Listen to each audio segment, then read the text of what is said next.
In the autumn of 1866, a young woman stood on the deck of a ship bound for Europe, leaving behind the crumbling empire she had tried to save.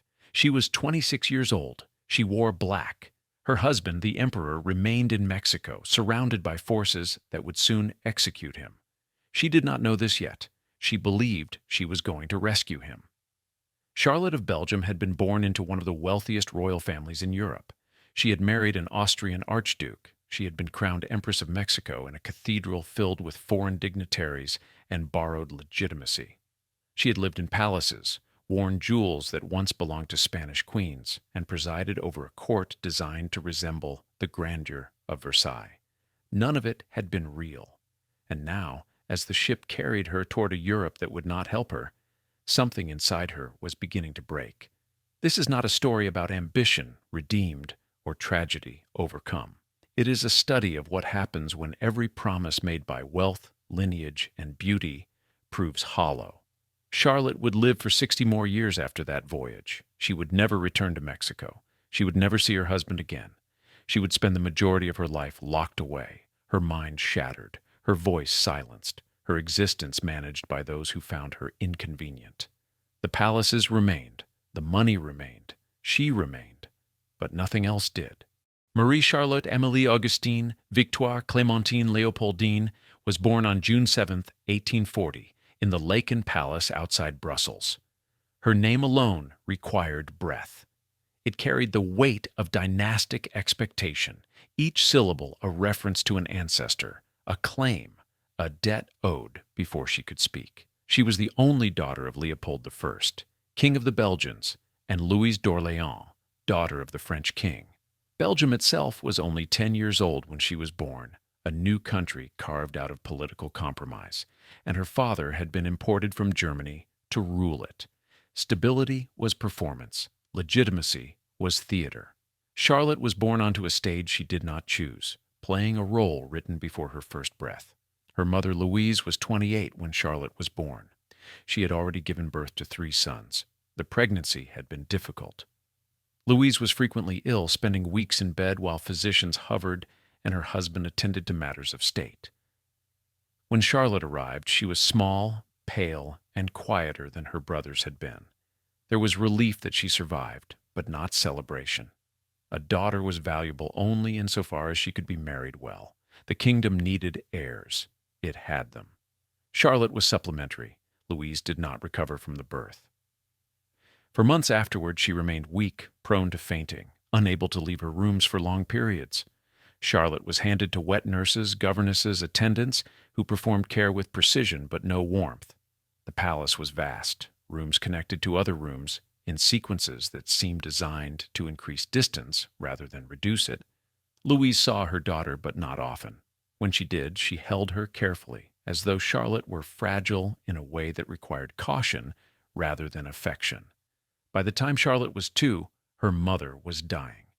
Tuberculosis had begun its slow work. Louise coughed blood into handkerchiefs that were quickly removed. She grew thinner. Her skin took on a translucence that made her look already half gone. Charlotte was brought to her bedside occasionally, dressed in white, her hair brushed smooth. Louise would touch her face, say something soft that Charlotte would not remember, and then the child would be led away. On October 11, 1850, Louise died. Charlotte was 10 years old. She had never known her mother as anything other than an absence that occasionally took physical form. Her father did not speak of Louise after the funeral. Leopold I was 59, a man shaped by loss and political calculation. He had been married before to Princess Charlotte of Wales, who died in childbirth along with their son. That grief had been public, visible, a tragedy that shaped him into someone careful with emotion. He had remarried for dynastic reasons. He had produced heirs. He had done what was required, but he had not softened. When his second wife died, he mourned in private, briefly, and then returned to work. Charlotte learned from this. Grief was not something to be expressed. It was something to be managed, contained, and then set aside so that life could continue in its proper forms. She was raised primarily by her grandmother, also named Louise, the Dowager Queen of the French. This woman was strict, cold, and obsessed with etiquette.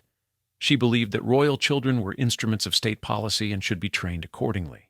Charlotte's education was rigorous. She learned French, German, English, Italian, and Spanish. She studied history, literature, music, and drawing. She was taught to sit perfectly still for hours, to enter a room without sound, to speak only when addressed, to smile without showing teeth. Every gesture was corrected, every misstep noted. She was not allowed to play freely. Her brothers roughhoused, shouted, ran through the gardens. Charlotte sat in drawing rooms with her hands folded, reciting verb conjugations to tutors who never praised her, only pointed out errors. Her father remarried in 1854 when Charlotte was 14. His new wife was Marie Henriette of Austria, a young woman who loved horses more than people and made no effort to bond with her stepdaughter. The marriage was political. Marie Henriette performed her role, produced more children, and spent most of her time in stables. She and Charlotte barely spoke. The palace, already cold, became colder. Charlotte had no mother, no maternal figure, no one who sought her out for comfort or companionship. She had attendants, she had tutors. She had a father who saw her at formal dinners and occasionally asked about her progress in languages. She had a stepmother who ignored her. She had brothers who were being trained to rule, to lead, to matter. She had herself. By the time she was 16, Charlotte was beautiful. Portraits from this period show a young woman with dark hair, large eyes, and a face that had not yet learned to hide what it felt. She looked directly at the painter, unsmiling, her expression somewhere between expectation and resignation. Visitors to the court remarked on her intelligence, her fluency in languages, her poise. She played the piano well. She could discuss literature and history with diplomacy and precision. She was, by every measure, an excellent product of her education. But she was also alone. She had been taught to perform connection, not to feel it. She had been trained to represent a family, a dynasty, a kingdom, but not to belong to any of them. Her father began receiving inquiries about her marriageability when she was 17. Letters arrived from other royal houses. Portraits were exchanged. Lineages were compared. Charlotte understood what was happening. She had always understood. Marriage was the only future available to her. It was the transaction that would justify her existence, the moment when her value would finally be realized. She did not protest. She did not dream of alternatives. She had been raised to accept that her life was not hers to shape. It was a piece in a larger arrangement, and the arrangement required her to marry well, produce heirs, and uphold the dignity of her family. She waited. In 1856, when Charlotte was 16, Archduke Maximilian of Austria visited Brussels. He was 24, the younger brother of Emperor Franz Joseph, and he had no throne of his own. He was handsome, cultured, well-traveled, and thoroughly aware that his position required him to marry advantageously. He met Charlotte at a formal dinner. They spoke in French, then German. He complimented her intelligence. She responded with careful politeness. Neither of them mentioned love. Within months, negotiations began. Within a year, the marriage was arranged. Charlotte was 18. She had never been asked what she wanted. She had never expected to be. The years before Maximilian arrived had been marked by rituals that mimicked family life without producing it. Charlotte woke each morning in rooms that were cleaned before she opened her eyes. Servants moved through the palace like shadows, present but trained to be invisible. They dressed her, brushed her hair, brought her breakfast on silver trays, and withdrew without speaking unless spoken to. She ate alone most mornings. Her father breakfasted earlier, often with ministers or advisors. Her brothers had their own tutors, their own schedules. The palace was full of people, but Charlotte moved through it in a kind of enforced solitude, surrounded by attention that never became intimacy. Her days followed a pattern that varied only slightly. Mornings were reserved for lessons. A tutor in languages arrived at 9. Charlotte would sit in a high-backed chair, her posture corrected if she slouched even slightly, and translate passages from Italian or recite German poetry. Errors were met with silence, then repetition. There was no anger, no warmth, only the quiet insistence that she perform correctly. After languages came history, taught by a stern older man who believed that memorization was the only proof of learning. She learned the genealogies of European royal houses, the dates of treaties, the outcomes of wars. She learned who married whom and why, which alliances had held and which had collapsed. She learned that people were pieces on a board, moved according to logic she was expected to internalize but never question. In the afternoon, she was sometimes allowed to walk in the palace gardens, but never alone. A governess accompanied her, maintaining a distance of 3 paces, close enough to observe but far enough to avoid conversation. Charlotte learned to walk slowly, her hands clasped in front of her, her gaze forward. She was not permitted to run. She was not permitted to climb trees or pick flowers without permission. The gardens were immaculate, designed by landscape architects who had shaped every hedge and pathway to convey order. There were fountains that ran on schedules, flower beds arranged by color and height, gravel paths that crunched underfoot in a way that announced her presence before she arrived. She could not disappear here. She could not be overlooked. Every movement was visible, every choice observed. Her brothers, by contrast, seemed to inhabit a different world. Leopold, the eldest, was being trained to inherit the throne. He spent his days with military officers learning strategy and protocol. Philippe, the second son, was often away, sent to visit other courts, to observe governance, to be seen. They returned home with stories, with laughter, with a kind of casual confidence that Charlotte watched from a distance. When the family gathered for formal dinners, her brothers spoke freely, interrupted each other, and asked questions of their father. Charlotte listened. She had been taught that women spoke only when the conversation turned to them, and even then briefly. Her father would occasionally glance in her direction, ask if she was well, if her studies were progressing. She would say yes. He would nod. The conversation would return to matters of state, to politics, to the concerns of men. There were moments when she tried to bridge the distance. Once, when she was 12, she wrote a letter to her father. She had spent hours on it, drafting and redrafting in careful script, asking if she might be permitted to attend a lecture on European history that was being given at the university in Brussels. She thought he might be pleased that she wanted to learn beyond what her tutors provided. She delivered the letter herself, placing it on his desk in the study where he worked late into the evenings. 3 days passed. He did not mention it. A week later, she found the letter in a drawer, unopened. She never wrote another. Her grandmother, the Dowager Queen, believed that emotional restraint was the highest virtue. She visited often, inspecting Charlotte's progress with the cold efficiency of someone evaluating a product. She examined Charlotte's needlework, her posture, her handwriting. She listened to her play the piano and offered no praise, only corrections. Once, when Charlotte was 13, she made the mistake of crying during a lesson. The piano piece had been difficult, her hands cramped, and she had made the same error 3 times in succession. Tears came before she could stop them. Her grandmother stood, walked to where Charlotte sat, and said nothing. She simply waited, her face expressionless, until Charlotte wiped her eyes and resumed playing.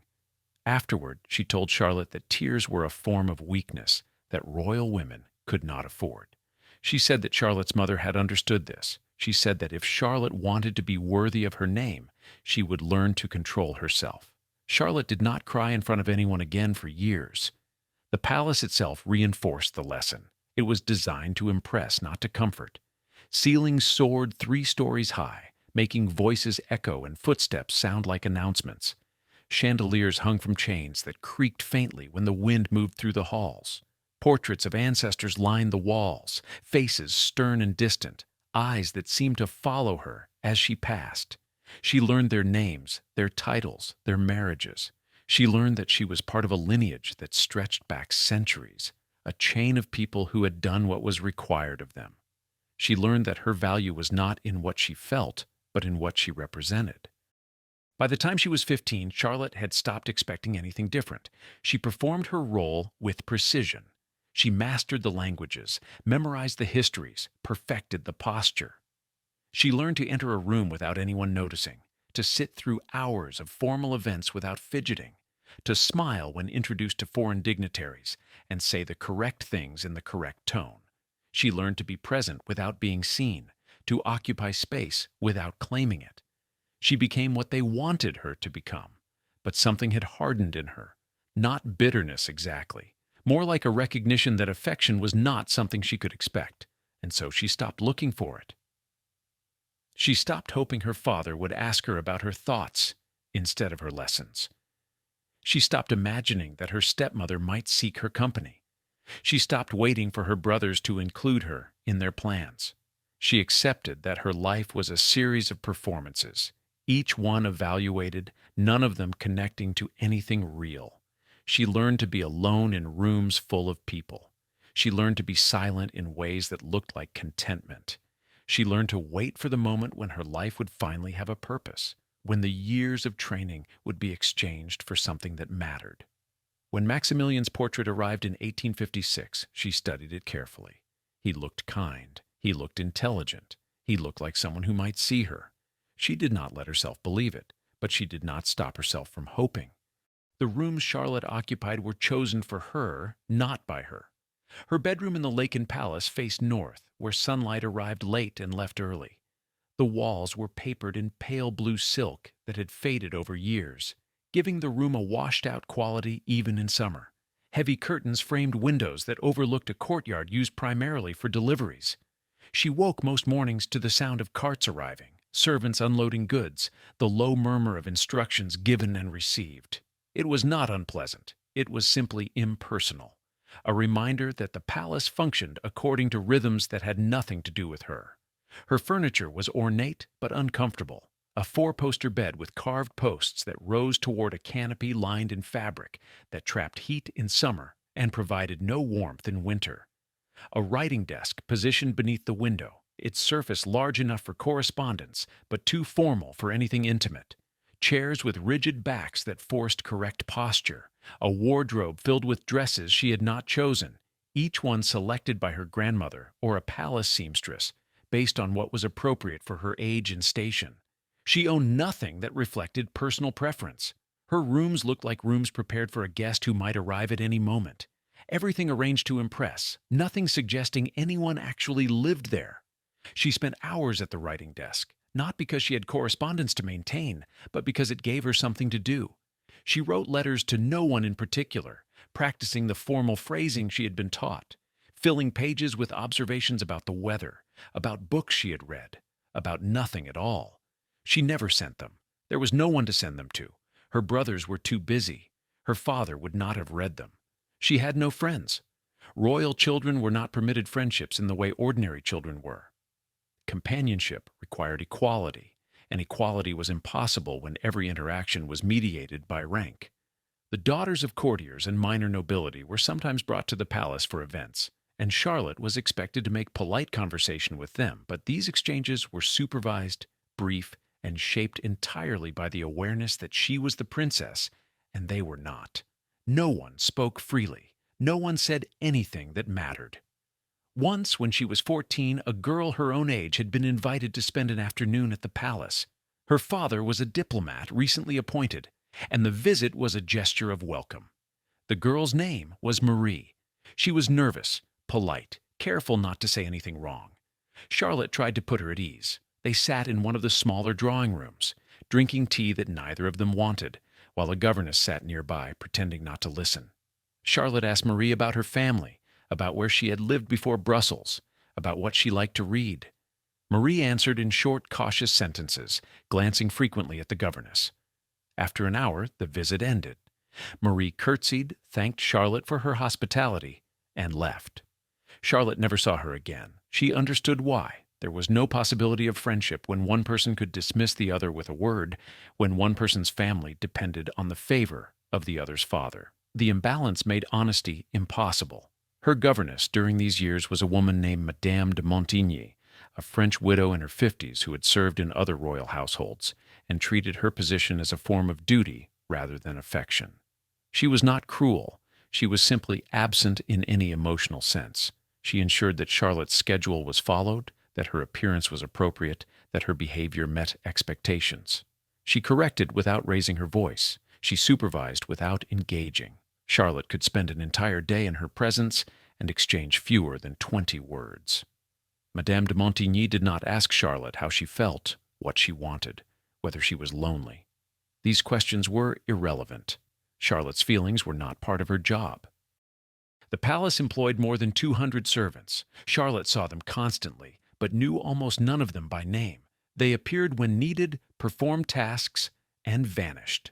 Her bedroom was cleaned while she breakfasted. Her clothes were laundered and returned without her noticing they had been taken. Fires were lit in winter before she woke, so that she never experienced cold. Meals appeared on schedules determined by others.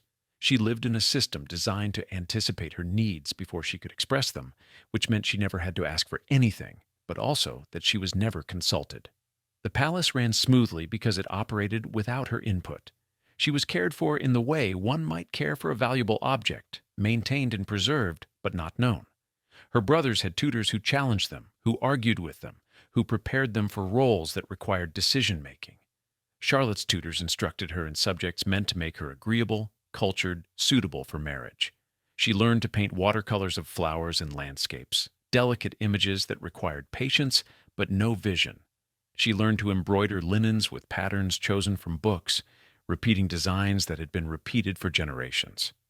She learned songs on the piano that were considered appropriate for young women, pieces that were pleasant but not demanding, nothing that required interpretation or risk.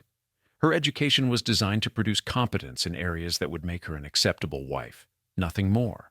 There were moments when she felt the weight of this.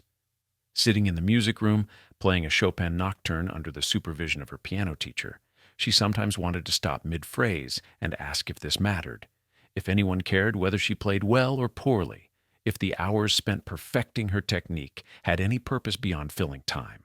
She never asked. She knew the answer. It did not matter whether she played well. It mattered that she could play, that she could perform when asked, that she could sit at a piano during a social event and produce something pleasant while guests conversed around her. She was being trained to be background, to be decorative, to be present without demanding attention. At 16, she began keeping a journal. It was the only private act she allowed herself. She wrote in French, in a careful script that would have pleased her tutors, but the content was hers.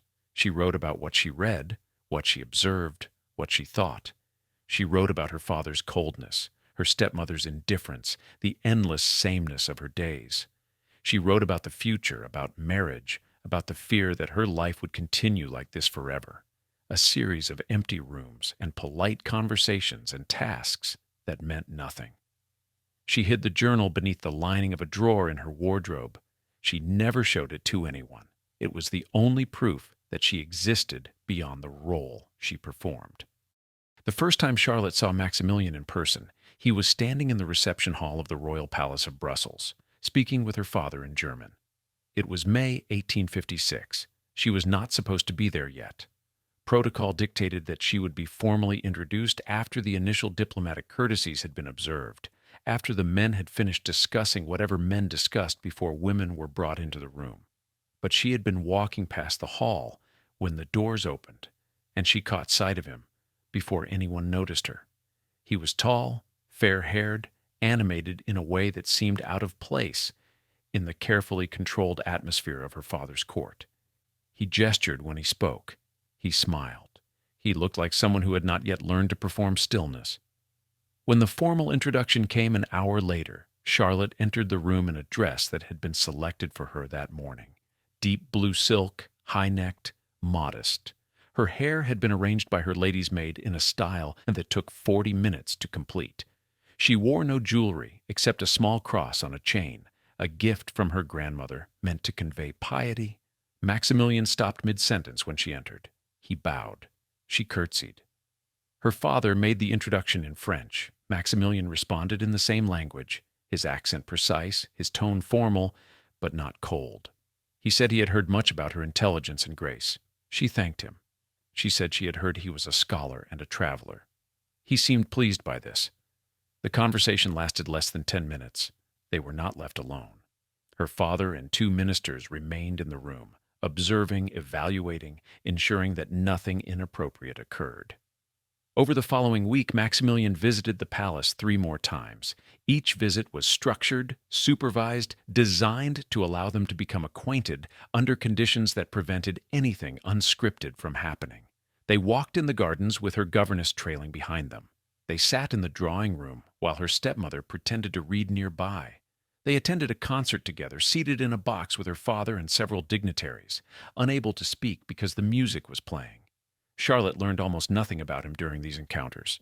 She learned that he was polite, that he spoke 5 languages, that he had traveled to Italy, Greece, and the Ottoman Empire, that he had served briefly in the Austrian Navy, that he had opinions about art and architecture. But she did not learn what he wanted, what he feared, whether he was kind when no one was watching. What she did learn came from her father. Leopold met with her privately the night before Maximilian was scheduled to return to Vienna. They sat in his study, a room lined with maps and books and documents tied with ribbon. Her father told her that the Archduke had formally requested permission to pursue a marriage. He told her that the match was advantageous, that Maximilian's position as the brother of the Austrian emperor carried significant political weight, that the alliance would strengthen Belgium's standing in Europe. He told her that Maximilian had no throne of his own, but that this was not a permanent condition, that ambitious younger sons often found opportunities, that the Austrian court was already discussing possibilities. He told her that she should consider the offer carefully. Then he paused. He looked at her directly for the first time in the conversation and asked if she found Maximilian agreeable. Charlotte said yes. It was the answer she had been raised to give. She did not know if it was true. She had spent perhaps 2 hours in Maximilian's company, almost none of it alone, almost all of it shaped by the presence of others. She had no idea whether they could speak honestly to one another, whether he would treat her with respect or indifference, whether he wanted a partner or simply a wife to fulfill dynastic requirements. But she also knew that refusal was not a real option. She was 18.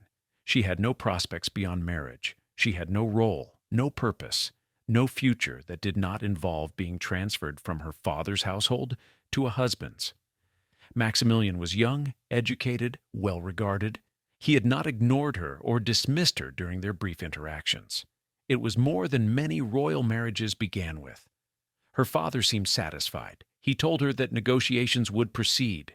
He told her that the formal engagement would be announced within months, the wedding likely within a year. He told her that she would become an Archduchess of Austria, that she would live in Vienna or wherever Maximilian's duties required, that she would represent Belgium with dignity and intelligence. He told her that he was confident she would perform her role well. Then he dismissed her.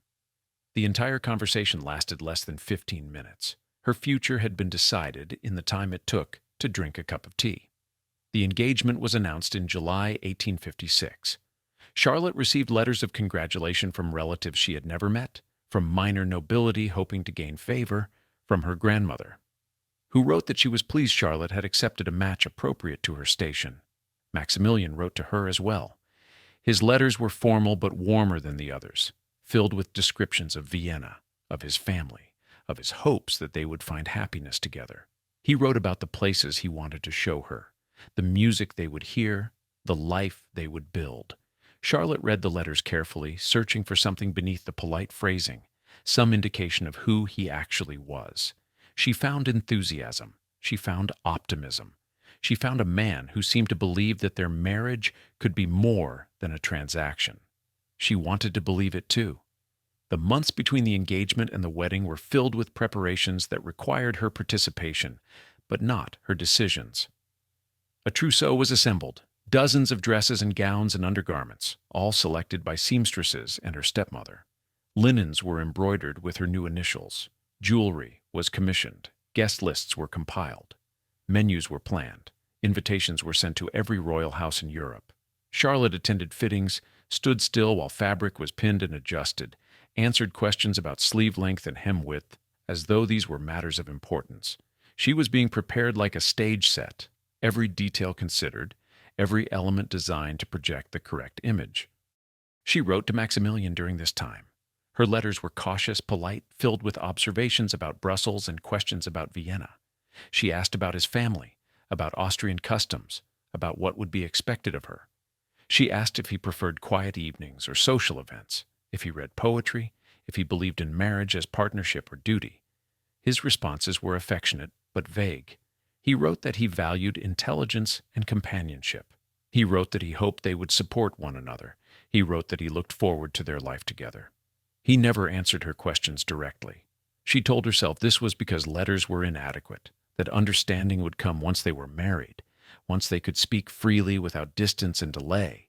She told herself that hope was not foolish. The wedding took place on July 27, 1857, in the Royal Palace of Brussels. Charlotte was 17. The ceremony was performed in the chapel, a space designed to hold fewer than 200 people, but crowds gathered outside the palace gates, held back by soldiers in formal uniforms. Inside, the air was thick with incense and the weight of expectation. Charlotte wore white satin embroidered with silver thread, a veil that had belonged to her mother, a diamond tiara borrowed from the Austrian imperial collection.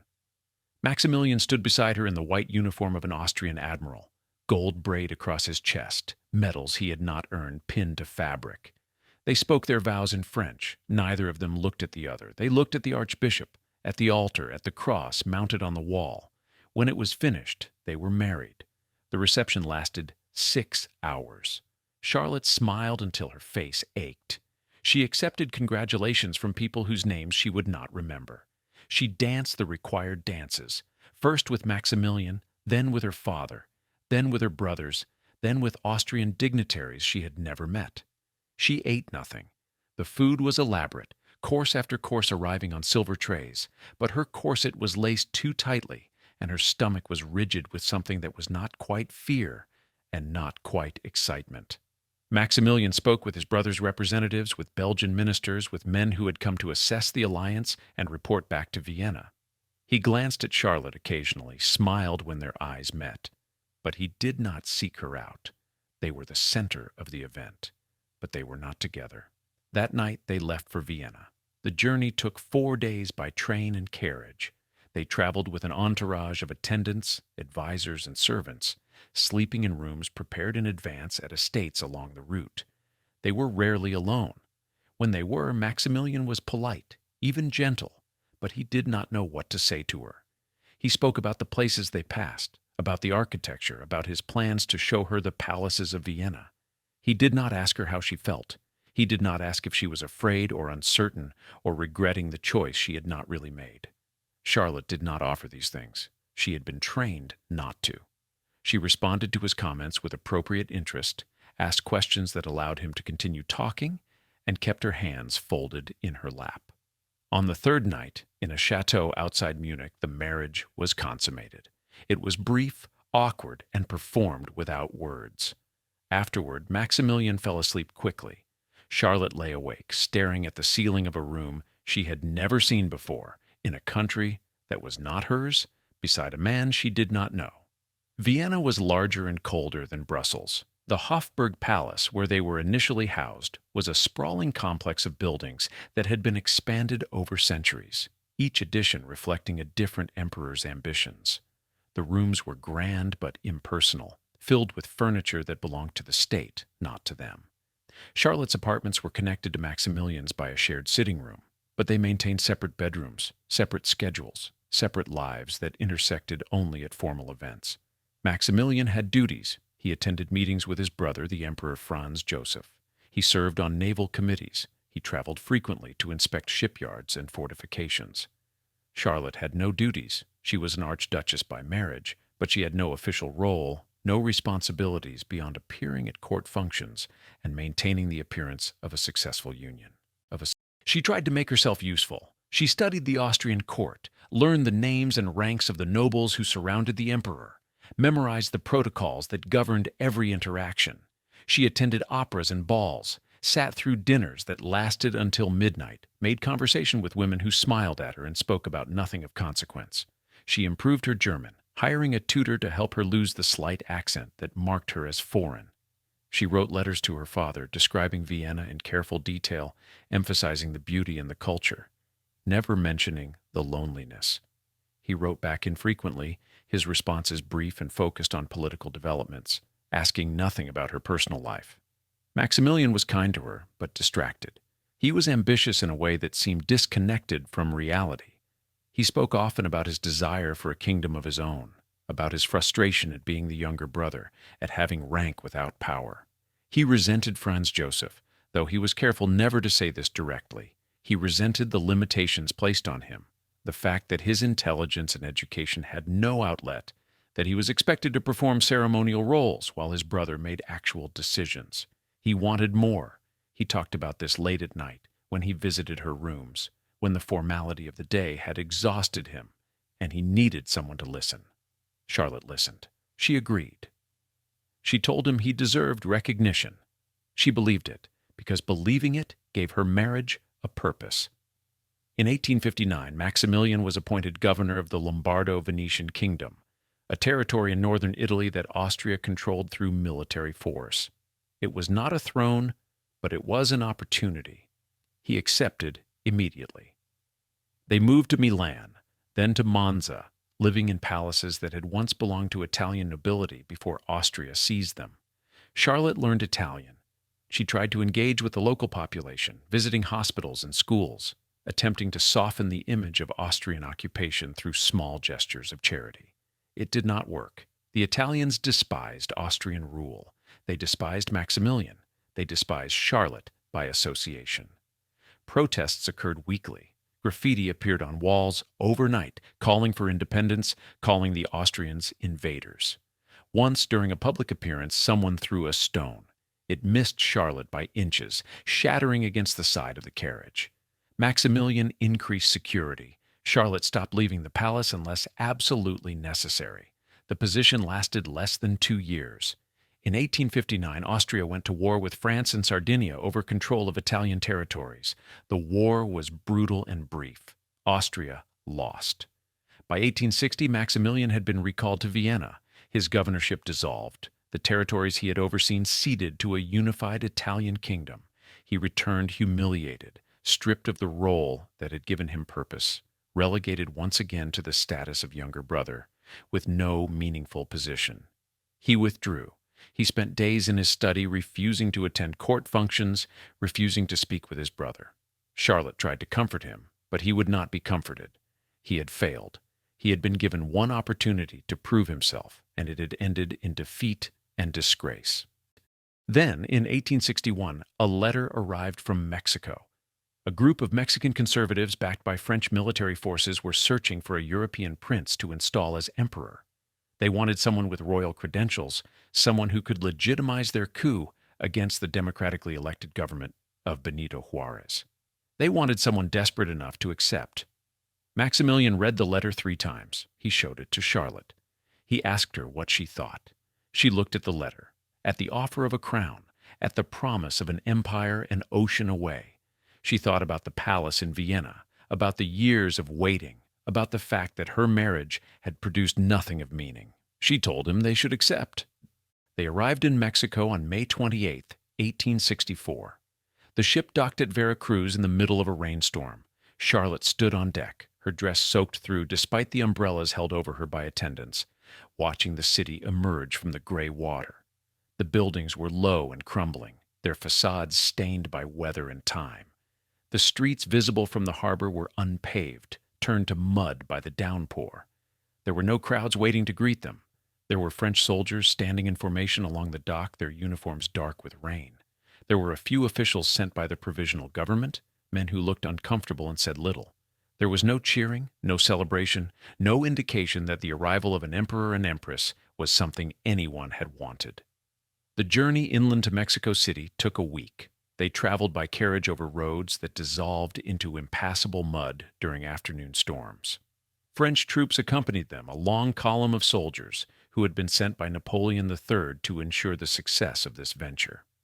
The troops were necessary because large portions of the country were controlled by Republican forces loyal to Juarez, who had not accepted the legitimacy of the empire and had no intention of doing so.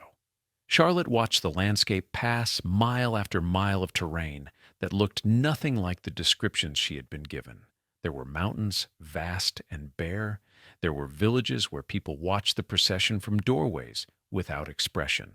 There were burned fields, abandoned farms, evidence of a country at war with itself.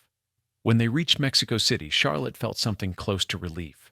The city was large, built on the ruins of the Aztec capital, with colonial architecture that reminded her vaguely of Europe. The national palace, where they would live, was an enormous stone structure occupying an entire side of the main plaza. The rooms were spacious, the ceilings high, the walls thick enough to keep out heat. But the building had been neglected. Plaster was cracked, furniture was broken or missing. Rooms that should have been filled with tapestries and paintings were empty, their contents looted or sold during years of political instability. Charlotte walked through hallways that echoed with her footsteps, opened doors to find storage spaces filled with debris, and realized that the palace was a shell, impressive from a distance but decaying up close. Maximilian set to work immediately. He believed that creating the appearance of an empire would make it real. He ordered renovations. He commissioned portraits. He designed a court protocol modeled after the Austrian imperial household, complete with elaborate titles and ceremonies. He hired staff, imported furniture from Europe, planned state dinners and formal receptions. He issued decrees. He established ministries. He spoke about modernization, about building infrastructure, about creating a constitutional monarchy that would bring stability to Mexico. He seemed convinced that if he performed the role of emperor convincingly enough, the country would accept him. Charlotte supported this. She had no alternative. She organized the household, oversaw the renovations, planned social events meant to create the illusion of normalcy. She learned Spanish with more success than she had anticipated, becoming fluent within months. She met with the wives of Mexican conservatives who had supported the empire, women who smiled carefully and spoke in generalities, who thanked her for her interest in their country, but offered nothing of substance. She visited convents and orphanages, distributed charity, appeared in public wearing elaborate gowns designed to project majesty. She performed the role of empress as though the empire were stable, as though the country were not fracturing beneath them. But the money was running out faster than either of them had anticipated.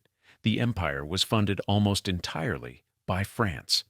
Napoleon III had agreed to support Maximilian in exchange for access to Mexican resources and political influence in the Americas. French troops were the only reason Maximilian could claim control of Mexico City and the surrounding regions. French loans were paying for the palace renovations, the court salaries, the military operations against Republican forces. Maximilian had been told the loans would be temporary, that once the empire was established, it would become self-sustaining. This was not happening. The empire controlled only portions of the country. Tax collection was sporadic and inefficient. The economy was devastated by years of civil war. The government was spending far more than it collected, and the debt to France was accumulating at a rate that made repayment impossible. Charlotte began attending meetings with Maximilian's ministers, something she had not done in Vienna. She sat quietly at first, listening as men argued about budgets, about military strategy, about how to suppress resistance without alienating the population further. She heard them discuss the financial situation with increasing desperation. The French were demanding repayment. The Mexican conservatives who had invited Maximilian were fractured, unable to agree on policy, blaming each other for the empire's failures. The Republican forces were gaining ground. Towns that had been pacified were falling back under Juarez's control. The French military commanders were beginning to express doubt about the viability of the entire project. Maximilian refused to acknowledge the severity of the situation. He continued planning grand projects. He wanted to build a new palace outside the city, a retreat modeled after European estates. He wanted to import European artists and scholars, to establish Mexico City as a cultural center. He spoke about these plans as though they were achievable, as though the empire were not collapsing around him. Charlotte tried to reason with him. She pointed out the debt, the shrinking territory, the fact that the French were growing impatient. He dismissed her concerns. He said she was being pessimistic. He said empires took time to establish, that resistance was normal, that they simply needed to remain committed. By the end of 1865, the situation had deteriorated visibly. The United States, which had been occupied with its own civil war, was now paying attention to Mexico. The American government, having just defeated the Confederacy, was in no mood to tolerate a European-backed monarchy on its southern border. American officials began making statements condemning the French intervention, invoking the Monroe Doctrine, threatening consequences if European powers did not withdraw. Napoleon III, facing political pressure at home and international criticism, began reconsidering his support for Maximilian. French newspapers started questioning the cost of the Mexican adventure. French politicians began calling for troop withdrawals. Charlotte read these reports in newspapers that arrived weeks late from Europe. She watched Maximilian grow more isolated, more defensive, more insistent that everything would be fine. She attended state dinners where fewer and fewer guests appeared, where the conversations were strained and brief, where people left early without explanation. She walked through the palace late at night, past rooms they had furnished but no longer used, past servants who avoided eye contact, past windows that looked out onto a city that had never accepted them. She began writing letters to European leaders, to Napoleon III, to her father, to Franz Joseph, asking for support, for continued French military presence, for loans, for anything that might stabilize the empire long enough for it to become real. The responses, when they came, were polite but non-committal. No one wanted to invest further in a failing project. In the summer of 1866, Napoleon III informed Maximilian that French troops would begin withdrawing from Mexico by the end of the year. The letter was formal, phrased in diplomatic language that softened the betrayal without concealing it. France could no longer justify the expense. Public opinion had turned against the intervention. The American government was applying pressure. The situation in Europe required attention. The troops would leave. Maximilian was encouraged to reach an accommodation with Republican forces or to abdicate and return to Europe. The letter did not say that the empire would collapse without French military support, but it did not need to. Everyone understood. Maximilian read the letter in his study. Charlotte was present. He stood by the window afterward, silent, staring out at the gardens they had planted, at the pathways they had designed. He did not speak for several minutes. When he finally turned to face her, he looked defeated in a way she had never seen. He said they should probably leave. He said the empire was unsustainable without French support. He said returning to Europe would be humiliating, but staying might be worse. Charlotte listened. Then she told him no. She had spent 2 years building this. She had learned Spanish, had navigated a foreign court, had performed the role of empress with precision and commitment.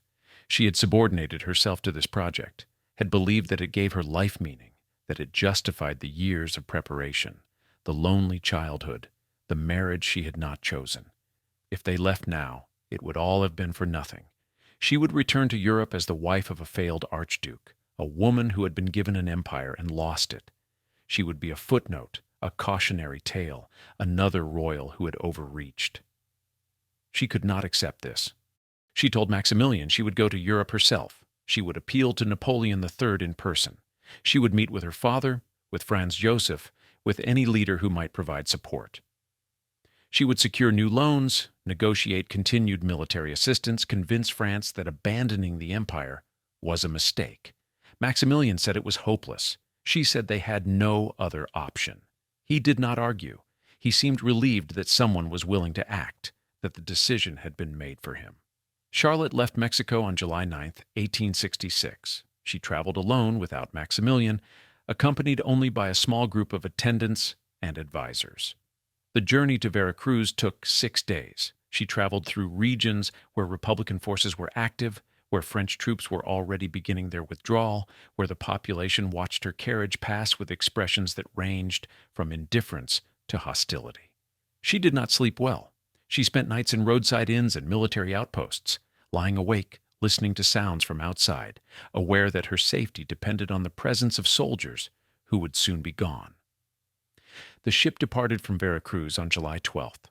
Charlotte stood on deck as the coast disappeared, watching Mexico fade into distance, believing she would return within months with the support they needed. The voyage to Europe took 3 weeks. She spent the time drafting letters, preparing arguments, rehearsing the case she would make. She wrote lists of points to emphasize, facts to highlight, appeals to emotion and logic.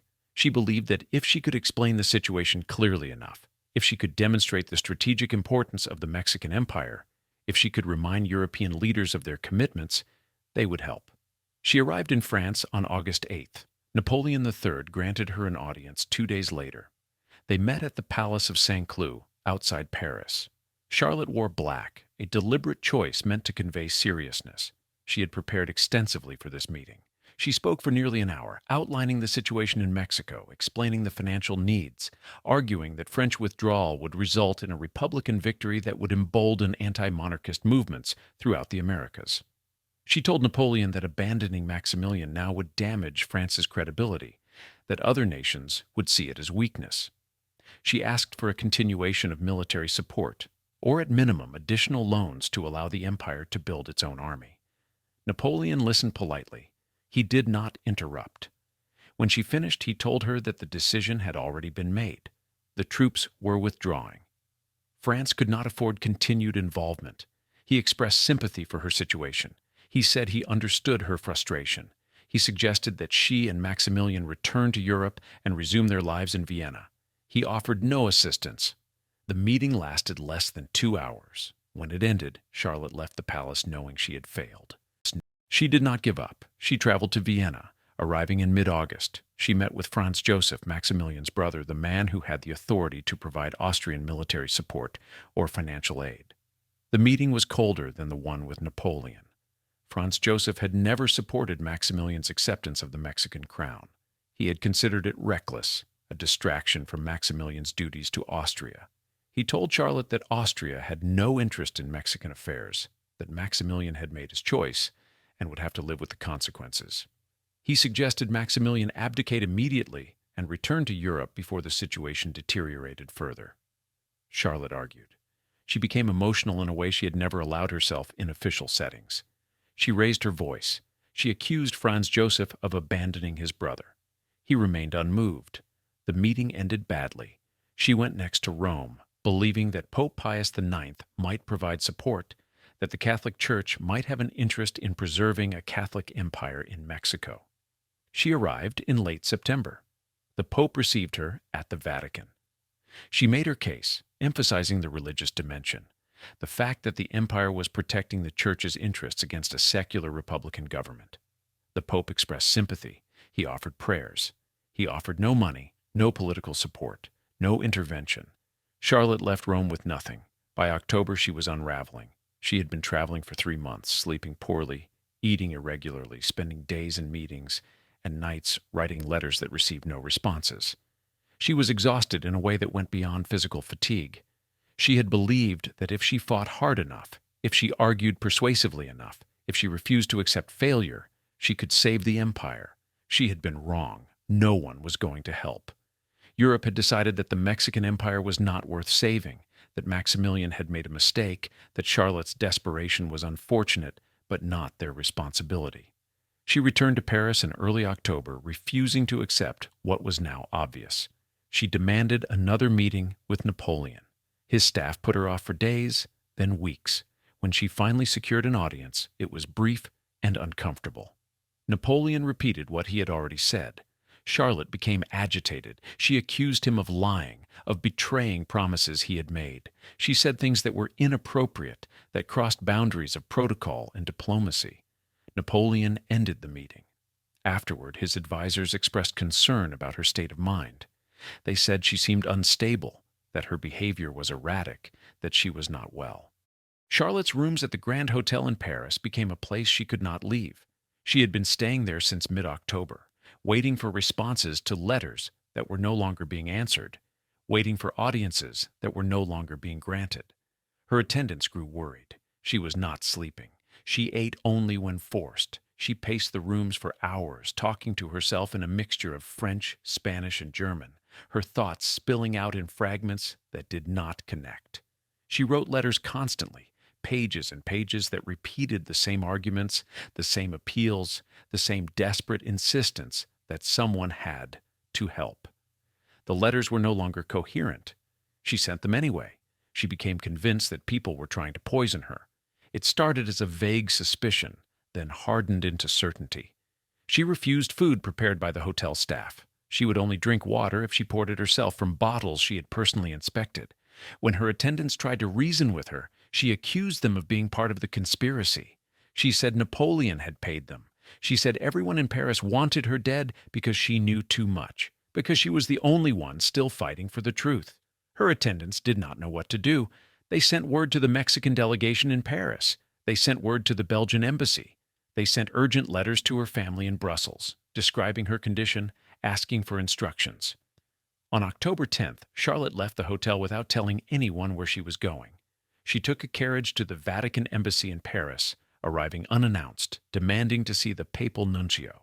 The staff tried to turn her away, but she refused to leave. She stood in the entrance hall, shouting in Italian, insisting that she needed sanctuary, that her life was in danger. The nuncio, alarmed by the commotion, agreed to see her. She told him about the poisoning attempts. She told him that Napoleon was trying to kill her because she had discovered his plan to destroy the empire and seize Mexico's resources for himself. She asked if she could stay at the embassy, where she would be safe. The nuncio, deeply uncomfortable, told her that the embassy could not provide accommodation. Charlotte refused to leave. She remained in the embassy for hours, sitting in a reception room, insisting that if she returned to the hotel, she would be murdered. Eventually, her attendants arrived, along with a physician who had been summoned by the Belgian ambassador. They found Charlotte sitting rigidly in a chair, staring at nothing, her hands clenched in her lap. She did not respond when they spoke to her. The physician examined her briefly, took her pulse, observed her eyes. He spoke quietly with the nuncio and the attendants outside Charlotte's hearing. He used words like nervous collapse and acute disturbance.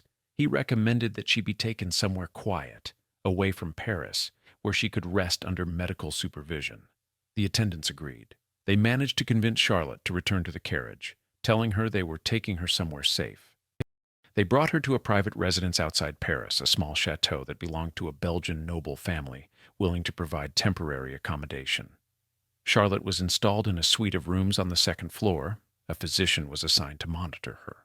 Her attendants were instructed to keep her calm, to limit stimulation, to prevent her from leaving. For several days, she seemed to stabilize slightly. She stopped talking about poison. She slept, aided by sedatives the physician administered. She allowed herself to be fed, though she ate little. But the calm was fragile. Beneath it, something was continuing to break. On October 20th, a letter arrived from Mexico. It had been written by one of Maximilian's ministers, addressed to Charlotte, informing her that the situation had worsened dramatically. French troops were withdrawing faster than anticipated. Republican forces were advancing on Mexico City. Maximilian was preparing to leave the capital to retreat to Querétaro with the remaining loyalist troops. The minister wrote that the empire was collapsing, that Maximilian's position was untenable, that she should not return to Mexico. The letter was meant to be realistic, to prepare her for what was coming. Instead, it destroyed her. Her attendants found her on the floor of her bedroom, the letter crumpled beside her, sobbing in a way that did not sound human. She could not speak coherently. She could not stand. The physician was summoned again. He administered laudanum to sedate her. When she woke hours later, she was no longer the same. She did not recognize where she was. She asked for Maximilian, then insisted he was in the next room, then said he was dead, then said he was alive, but imprisoned. Her thoughts moved in circles, contradicting themselves, unable to settle on anything stable. The physician spoke with her attendants privately. He said her condition had deteriorated beyond what rest and quiet could address. He said she needed specialized care, that she was experiencing a complete mental collapse. Word was sent to Brussels. Her father, Leopold I, had died years earlier, but her brother, now King Leopold II, received the reports with alarm. He dispatched a Belgian official to assess the situation. The official arrived in early November, met with the physician, observed Charlotte from a distance, and sent a telegram back to Brussels stating that she was gravely ill, that she could not be left in France, that arrangements should be made to bring her home. Leopold II agreed. He sent instructions for Charlotte to be transported to Belgium as quietly as possible to avoid public attention, to prevent scandal. On November 8th, Charlotte was moved again. She was told they were going home, but she did not seem to understand what this meant. She was dressed, escorted to a carriage, accompanied by physicians and attendants who spoke in low voices about dosages and precautions. The journey to Brussels took 2 days. Charlotte spent most of it sedated, staring out the window at landscapes she did not recognize, occasionally speaking sentences that made no sense. When the carriage arrived at the Palace of Laeken, she did not react. She was led inside, up familiar staircases, through hallways she had walked as a child. She gave no indication that she remembered any of it. A suite of rooms had been prepared for her on the third floor, away from the main living areas. The windows had been fitted with bars, hidden behind curtains, but present. The doors locked from the outside. Physicians were on staff, rotations arranged to ensure she was never unsupervised. Her brother visited briefly, stood in the doorway, looked at her sitting in a chair by the window, and left without speaking. Instructions were given to the household staff. Charlotte was not to be discussed. Her condition was a private family matter. No information was to leave the palace. She had returned, but she had also disappeared. In Mexico, Maximilian had not yet heard that his wife had lost her mind. He was in Querétaro, surrounded by loyalist forces, preparing for a siege. He still believed she was in Europe, fighting for support, that she would return with the help they needed.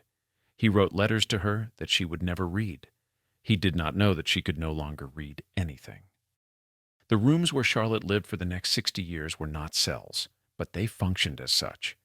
The suite on the third floor of Laeken Palace consisted of a bedroom, a sitting room, and a small private dining area. The furniture was comfortable, upholstered in fabrics that had been chosen for her before she was born. The walls were papered in patterns she had looked at as a child. The windows overlooked gardens she had walked through under supervision, learning to move without sound.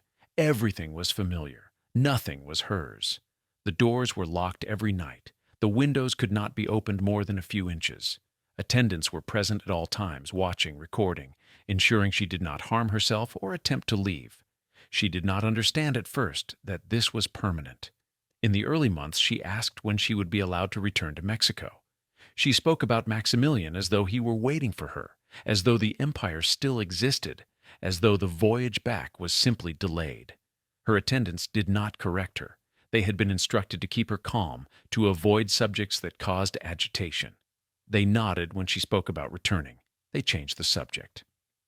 They brought her meals on trays and stood nearby while she ate, watching to ensure she did not refuse food, did not hide it, did not do anything that suggested deterioration. News of Maximilian's execution reached Brussels on July 1st, 1867. He had been captured by Republican forces in Querétaro in May, tried by military tribunal, and shot by firing squad on June 19th. The execution had been public, witnessed by hundreds, reported in newspapers across Europe and the Americas.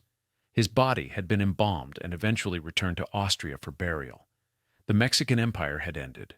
Juarez had resumed the presidency. The conservatives who had supported Maximilian had fled or been imprisoned. Everything Charlotte had fought for had collapsed completely. Leopold II decided she should not be told. The physicians agreed. They said the news would likely trigger another breakdown, that her mental state was too fragile to withstand it. Instructions were given to the household staff. Newspapers were not to be brought to her rooms. Visitors were prohibited. Conversations in her presence were to avoid any mention of Mexico, of politics, of current events. If she asked about Maximilian, attendants were to deflect, to offer vague reassurances, to say he was well but occupied with imperial duties. Charlotte accepted this for a time. Then she stopped asking. Her condition did not improve. Physicians examined her regularly, took notes on her behavior, tried various treatments that ranged from hydrotherapy to isolation to increased sedation. Nothing worked. She experienced periods of lucidity where she could hold conversations, recognize people, express thoughts coherently. These periods were brief and unpredictable. More often, she existed in a state of confusion, her thoughts disconnected, her speech fragmented.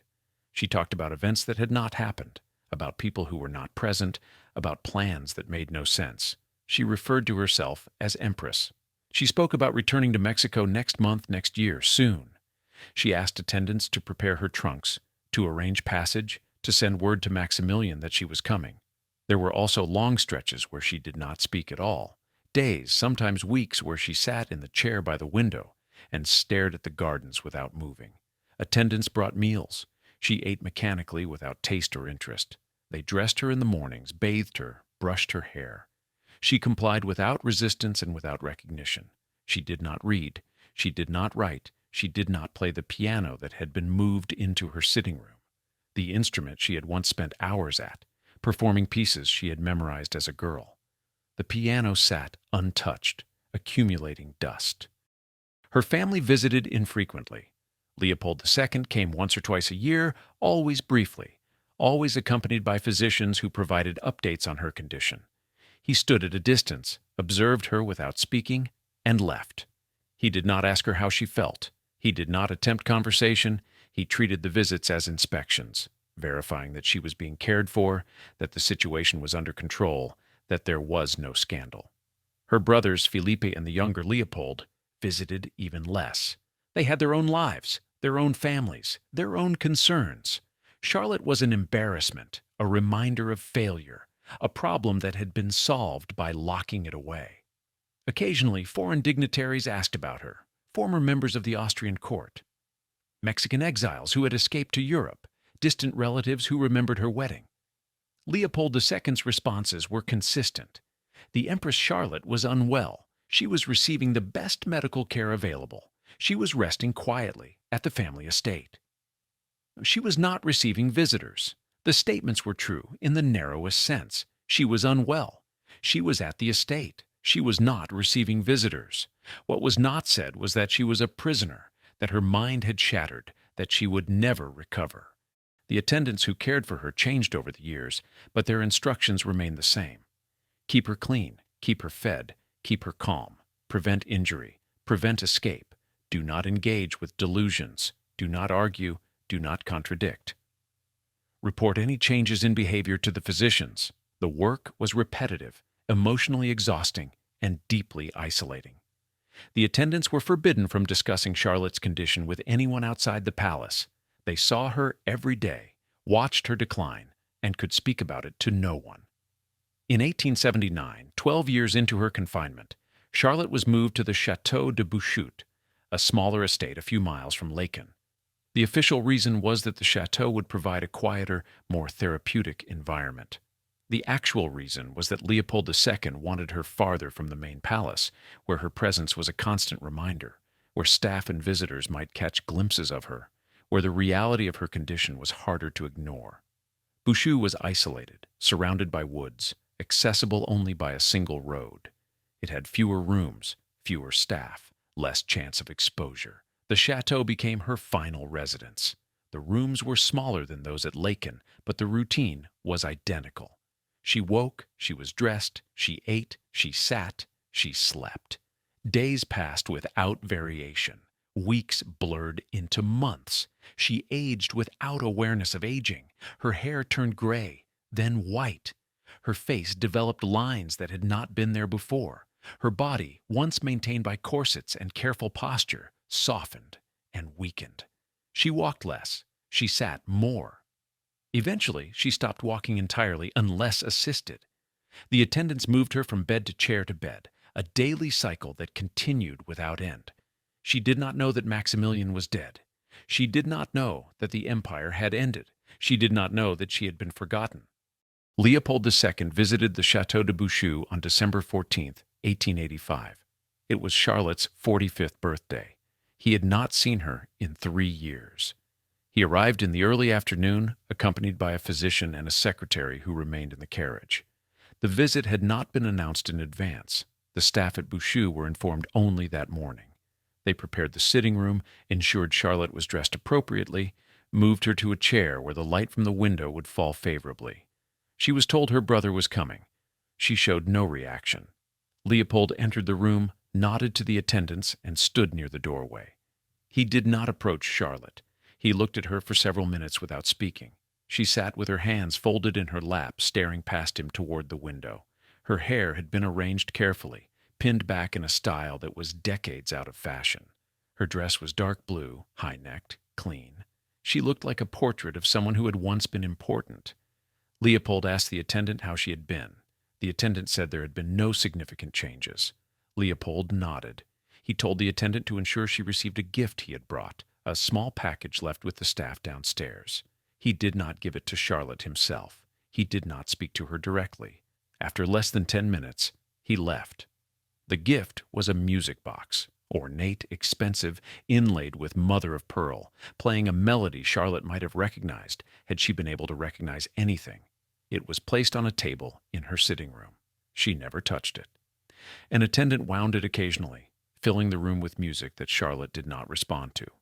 After several months, the attendant stopped winding it. The music box remained on the table, silent, decorative. serving no purpose.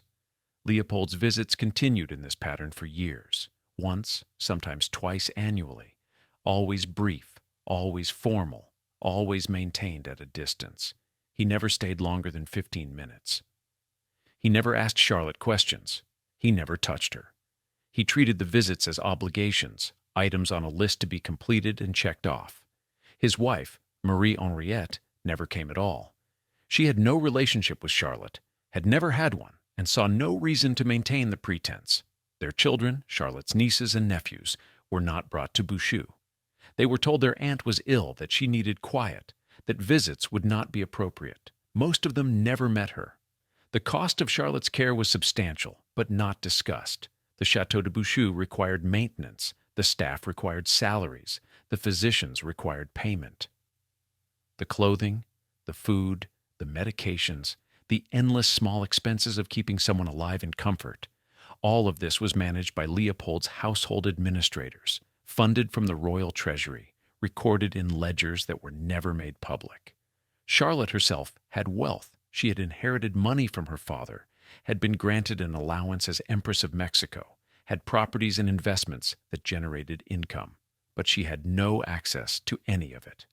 Leopold controlled her finances, managing them through trustees who made decisions without consulting her. The money was used for her care, but also for other purposes. Portions were redirected to royal projects, to building initiatives, to expenditures that had nothing to do with Charlotte. She would never know. She could not object. Her mother's family, the Orléans dynasty in France, made no effort to maintain contact. They had their own concerns, their own political struggles, their own scandals. Charlotte was a distant relative who had married badly and suffered the consequences. There was sympathy, perhaps, but no action.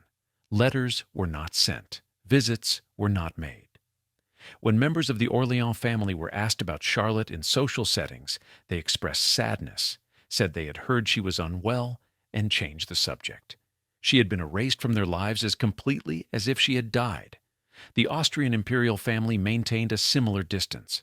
Franz Joseph, who had opposed Maximilian's acceptance of the Mexican crown, had watched the catastrophe unfold with a mixture of sorrow and vindication. Maximilian's body had been returned to Vienna and buried with full honors, but Franz Joseph had made clear that the Mexican adventure was never to be discussed publicly, that it was a regrettable episode best forgotten.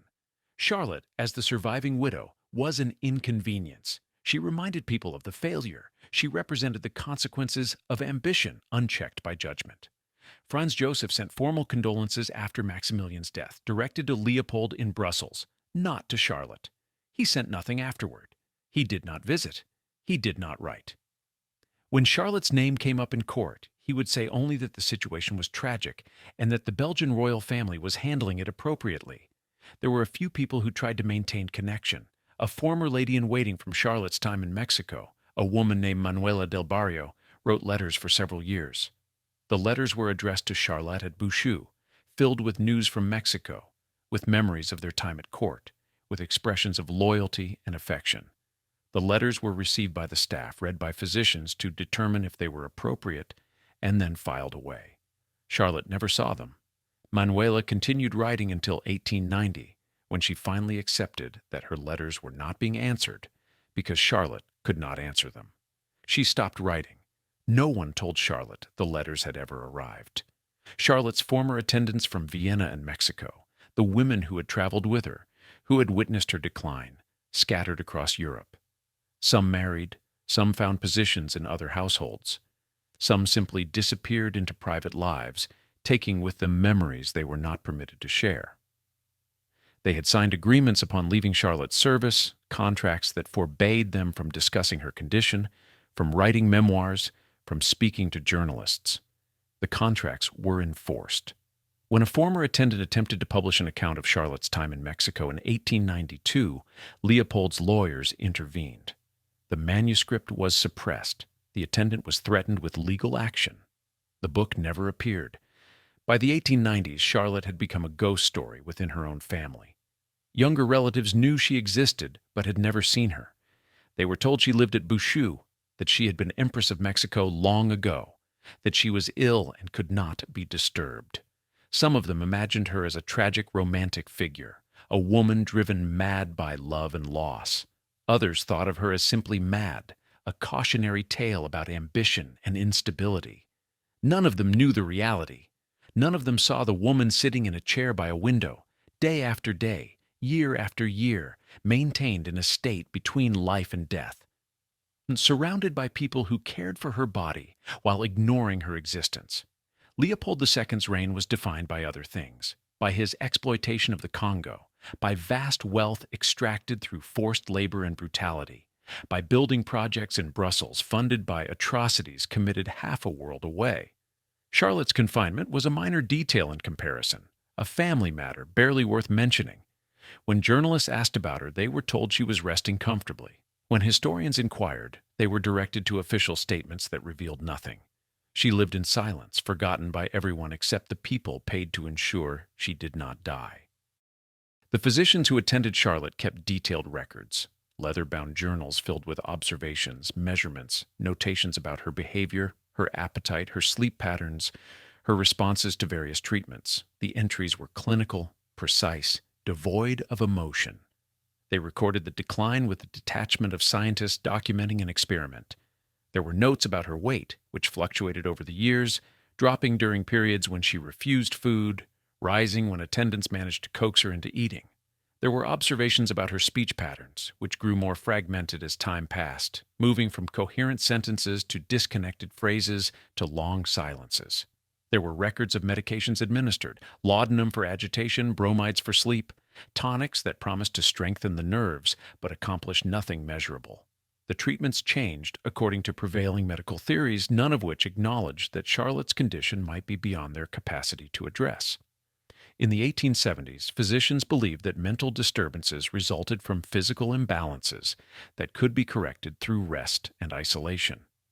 Charlotte was kept in dim rooms, forbidden from reading or any activity that might stimulate the mind. The treatment lasted months. She grew more withdrawn, not better. In the 1880s, the theory shifted toward hydrotherapy. Charlotte was subjected to cold baths, hot baths, alternating temperatures meant to shock the system into normalcy. She tolerated the baths without resistance and without improvement. By the 1890s, physicians had largely abandoned hope of recovery and focused instead on management, on keeping her stable, on preventing deterioration. None of the physicians asked what Charlotte wanted. None of them considered that her condition might have been shaped by circumstances that medicine could not address, that the collapse of her empire, the death of her husband, the decades of confinement might have created a form of suffering that had no pharmaceutical solution. They treated her as a problem to be solved, a broken mechanism that required the right adjustment. When treatments failed, they did not question the approach. They concluded that her condition was intractable, that her mind was too damaged to repair, that the best they could do was maintain her physical health until nature took its course. The attendants who provided daily care understood more than the physicians did, though they were not permitted to say so. They saw Charlotte in moments the doctors did not observe, in the early mornings before examinations, in the late evenings after medications had worn off. They saw her standing at the window, pressing her hands against the glass, staring at the gardens she was not allowed to walk through. They saw her pick up objects, a book, a hairbrush, a piece of jewelry, and hold them as though trying to remember what they were for. They saw her cry silently, tears running down her face without sound, without explanation. The attendants reported these observations in their daily logs, but the information was noted and filed, never acted upon. The attendants were instructed not to form attachments. They were rotated regularly to prevent familiarity, to ensure that care remained professional rather than personal. Most of them were young women from middle-class families, trained as nurses or household staff, paid adequately but not well. They worked in shifts, 8 hours at a time, maintaining constant supervision. They dressed Charlotte in the mornings, selecting from a wardrobe of gowns that were decades out of style, garments that had been made for a younger woman living a different life. They brushed her hair, which had thinned over the years, pulling it back from her face with pins that left small marks on her scalp.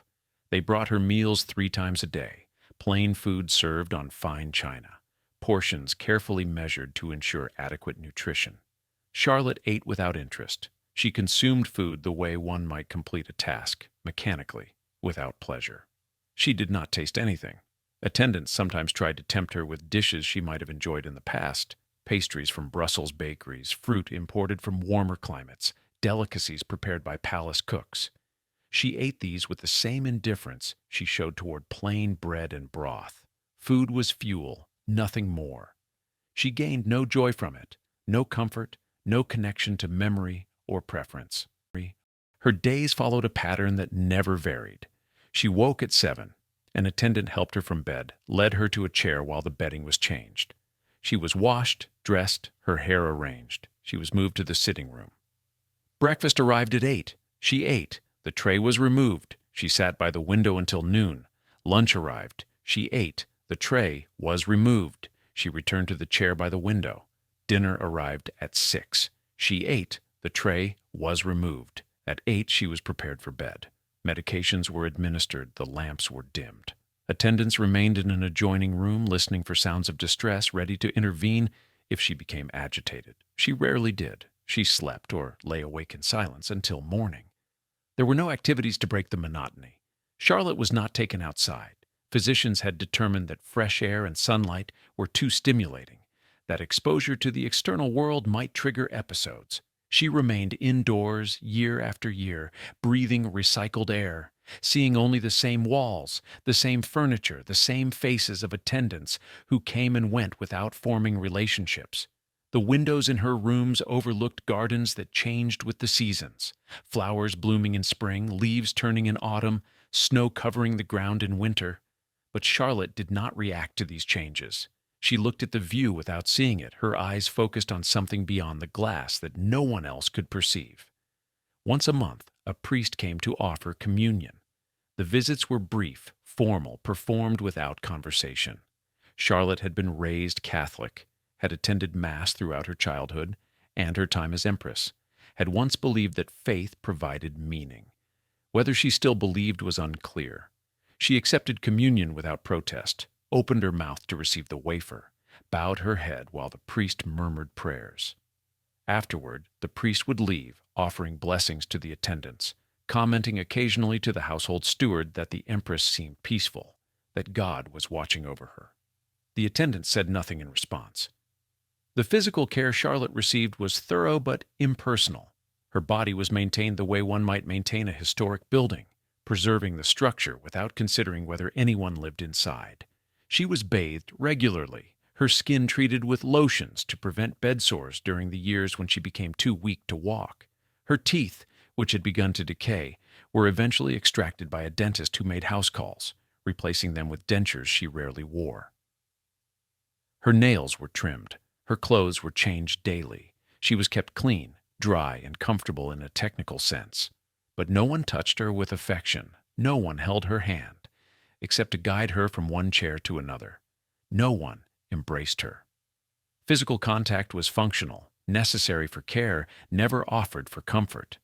By the turn of the century, Charlotte had been confined for more than 30 years. She was 60 years old. The attendants who had cared for her in the beginning had retired or moved on. The physicians who had first examined her were dead. The world outside had changed in ways she would never comprehend. But inside the Château de Bouchou, nothing had changed at all. The 20th century arrived without Charlotte noticing. She had no calendar, no clock she consulted, no awareness of years passing beyond the physical evidence her body provided. By 1900, she was an artifact from a world that had disappeared. The Europe she had been born into, the one shaped by arranged marriages and dynastic politics, was fracturing. New nations were forming. Old empires were weakening. Technology was accelerating in ways that would have seemed impossible during her childhood. Electricity, telephones, automobiles, moving pictures. The world was transforming, and Charlotte existed in a sealed room where none of it penetrated. In Mexico, the empire she had tried to save was barely remembered. The country had moved through decades of its own upheaval. Porfirio Diaz had ruled as dictator for most of the period since Maximilian's execution, maintaining order through force, modernizing infrastructure while suppressing dissent. Mexican children learned about the French intervention in school, about Juarez's resistance, about the execution of the Austrian archduke who had tried to impose monarchy on a republic. Charlotte was mentioned, if at all, as a footnote. The mad wife, the woman who had fled. Some accounts said she had died decades ago. Others said she had returned to Europe and disappeared. Almost no one knew she was still alive. In Belgium, Charlotte's existence was a secret, hidden in plain sight. The chateau where she lived was not isolated in the sense of being unknown. Local residents were aware that someone important lived there, that the property was connected to the royal family, that access was restricted, but they did not know who lived inside. Servants who worked at Bouchou were forbidden from discussing their employment. Deliveries were made to a gatehouse where supplies were received by intermediaries. Physicians and clergy who visited came and went quietly, arriving in unmarked carriages, entering through side doors. The official line, when anyone asked, was that the chateau housed a private royal residence used occasionally by family members. Charlotte's name was not mentioned. Newspapers occasionally published articles about her, usually on slow news days when editors needed content. The articles were speculative, based on rumors and outdated information. Some claimed she had recovered and was living quietly in Switzerland. Others said she had died years ago, but that the royal family had not announced it to avoid embarrassment. A few came closer to the truth, reporting that the former Empress of Mexico was confined to a Belgian estate due to mental illness. But these stories lacked detail and were quickly forgotten. No journalist was granted access. No interview was ever conducted. Charlotte's voice, her perspective, her experience, none of it was recorded or preserved. She existed as a historical curiosity, a tragic figure whose story had ended decades earlier, even though she was still breathing. In 1902, Leopold II visited Bouchou for what would be the last time.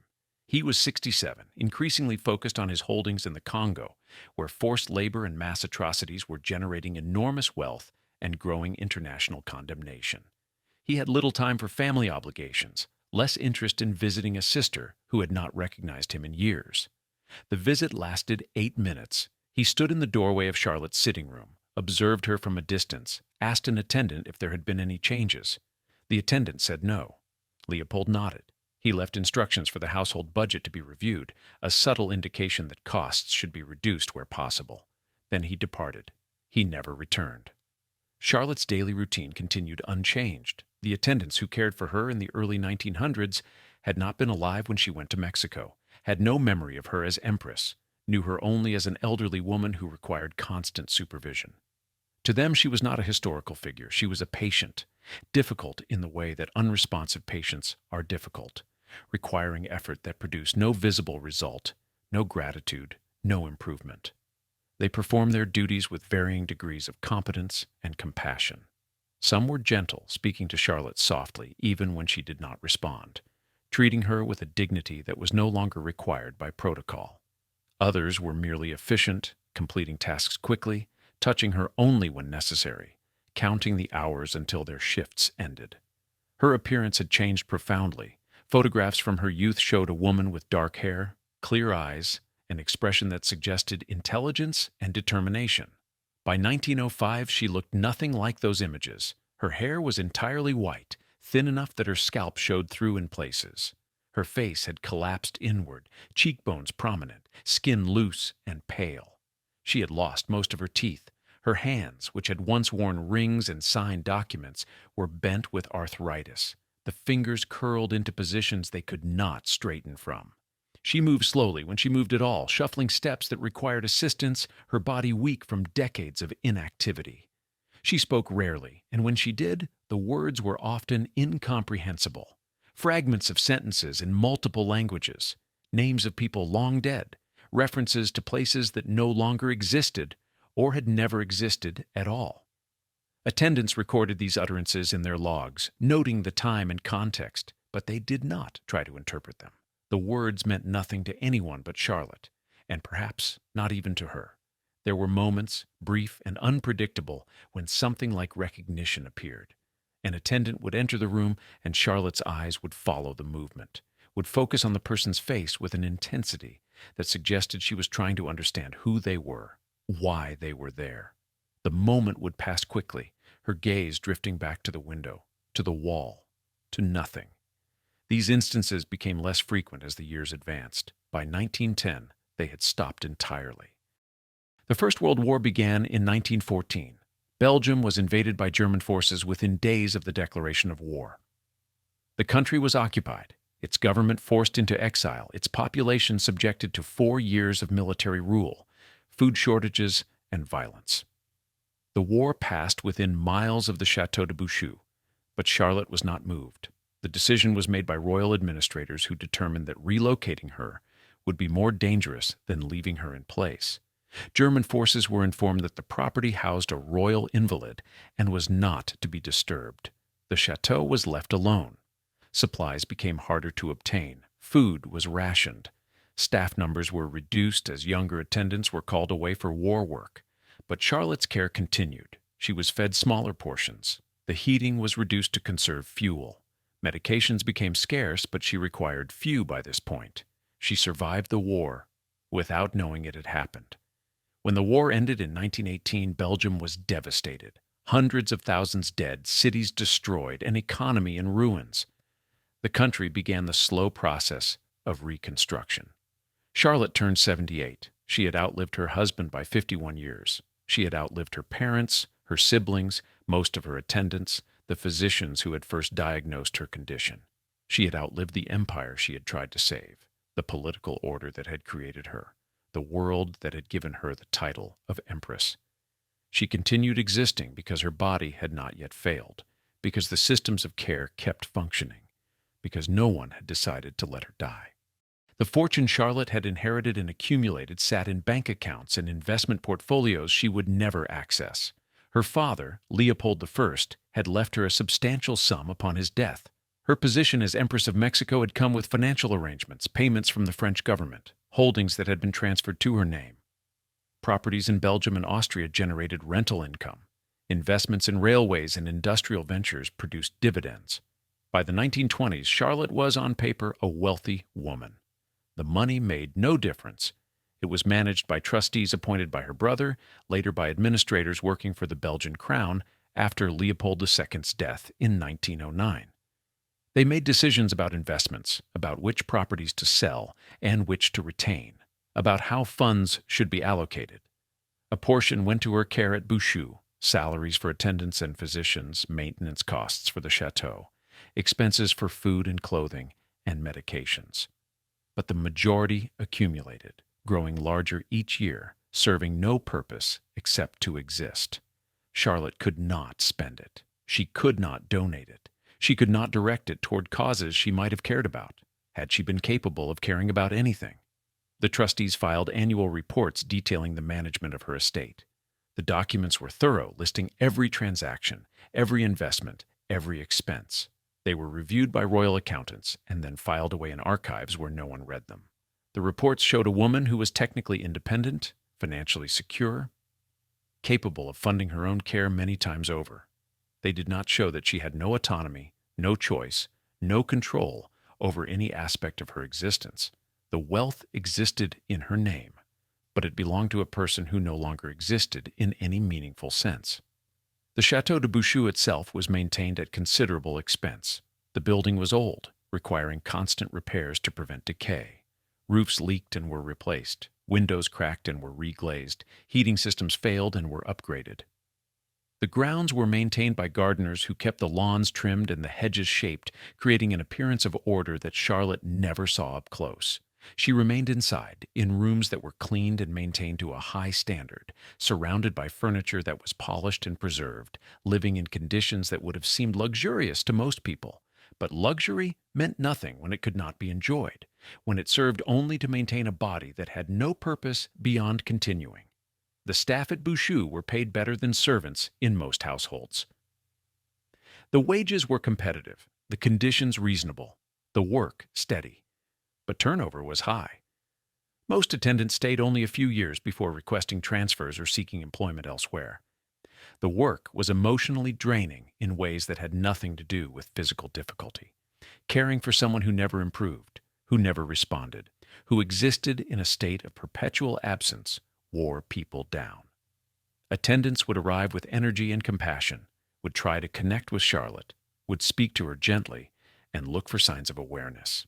After months of receiving nothing in return, they stopped trying. They performed their duties mechanically, fulfilling obligations without investment, counting days until they could leave. By the 1920s, Charlotte required near constant physical assistance. She could no longer walk without support. Her vision had deteriorated, cataracts clouding her eyes, leaving her able to perceive only light and shadow. Her hearing had diminished, though whether she could not hear or simply did not respond was unclear. She was moved from bed to chair by attendants who lifted her carefully, supporting her weight, positioning her in ways that would prevent sores. She was fed by hand small spoonfuls of soft food that required no chewing, liquids administered slowly to prevent choking. Every basic function of life requires someone else's labor. The cost of this care was substantial, but it was a fraction of what her estate could afford. Administrators occasionally proposed economies, reducing staff, lowering food quality, purchasing less expensive medications. These proposals were rejected, not out of concern for Charlotte's well-being, but because the royal family could not afford the scandal of being seen as neglecting her. The appearance of proper care had to be maintained. Charlotte had to be housed in dignity, attended by trained professionals, provided with everything appropriate to her status. The irony was lost on no one who thought about it. She was receiving care that most people could never afford, care that ensured her body remained alive long after her mind had disappeared, and the care itself was a form of imprisonment that wealth made possible. She owned properties she had never visited, a small villa in Austria that had been part of her marriage settlement, rented to a family who had lived there for decades without knowing their landlord was the Mad Empress locked away in Belgium. An apartment in Brussels that had been purchased as an investment, sitting empty because no one had decided what to do with it. Shares in companies that built railways and factories and ships, enterprises that had nothing to do with her but that generated income deposited into accounts she could not access. The wealth grew, quietly, efficiently, managed by people who filed paperwork and made calculations and ensured that everything was properly documented. In 1925, a legal question arose about Charlotte's estate. She was 85 years old. She had been mentally incapacitated for nearly 60 years. Her will, written before her marriage to Maximilian, was outdated and incomplete. Administrators wanted clarity about what would happen to her assets upon her death. They proposed that she be declared legally incompetent, that a formal guardianship be established, that her will be updated to reflect current circumstances. The proposal required medical certification. Physicians examined her, documented her condition, and provided statements confirming that she lacked the capacity to make decisions, that she had lacked such capacity for decades, that there was no possibility of recovery. The legal proceedings were handled quietly, without publicity. Charlotte was declared incompetent by a court that had never seen her, based on testimony from physicians who treated her as a medical problem rather than a person. A new will was drafted by lawyers who had never spoken with her, distributing her assets according to what the royal family deemed appropriate. Most of the estate would go to the Belgian crown. Smaller amounts would be allocated to charities selected by administrators. None of it reflected Charlotte's wishes because no one knew what her wishes were or had been. She had not been consulted when she was capable of having wishes, and now that she was incapable, the question was irrelevant. The wealth that should have given her choices, that should have provided freedom, had instead funded her confinement. It had paid for the chateau where she was imprisoned. It had paid the salaries of people who kept her alive without asking if she wanted to be alive.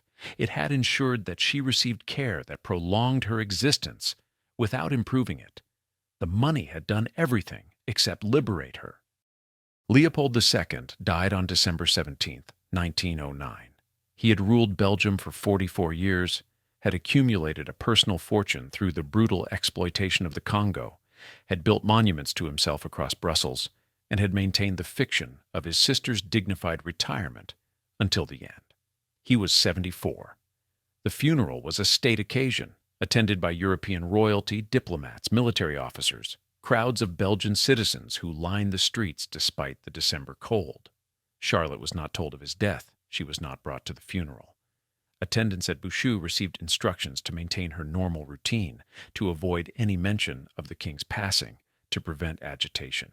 She continued sitting by her window, eating her meals, sleeping through nights, unaware that the brother who had confined her was gone. The death changed nothing for Charlotte practically, but it shifted the administrative structure around her. Leopold's son, Albert I, became king. He had met Charlotte only once briefly when he was a child. He had no relationship with her, no emotional connection, no interest beyond ensuring that her care continued without scandal. He delegated her oversight to the same administrators who had managed her affairs under Leopold II. The budget remained unchanged. The staff at Bouchoux received the same instructions. Charlotte's existence continued as it had, managed by people who had never known her as anything other than a problem to be maintained. Marie Henriette, Leopold II's widow and Charlotte's stepmother, had died in 1902. Charlotte had not been informed of that death either.